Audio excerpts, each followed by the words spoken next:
ертөнцийн эзэн Израильчуудын үг дээдсийн нүдэн дээр Египт нутгийн цувааны талд гайхамшигт үйл явдлыг харуулж байсан мөлий.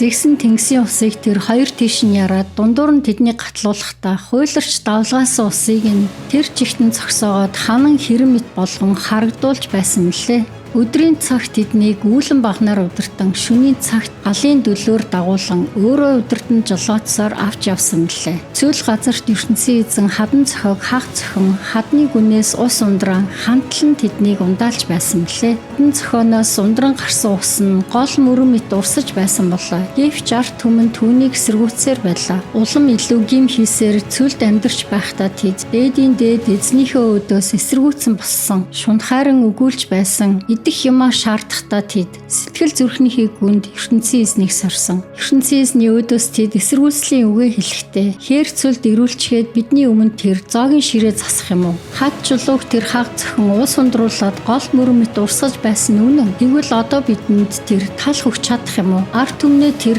махаар хангаж чадах юм уу гэж байсан мөлий. Тийм болохоор мөнхийн эзэн үүнийг нь сонсоод уур хилэндээ авцсан Яаковын үр садыг тэр гал төмөр шатгаан Израилийн ард түмэнд уур хилэнгээ харуулсан.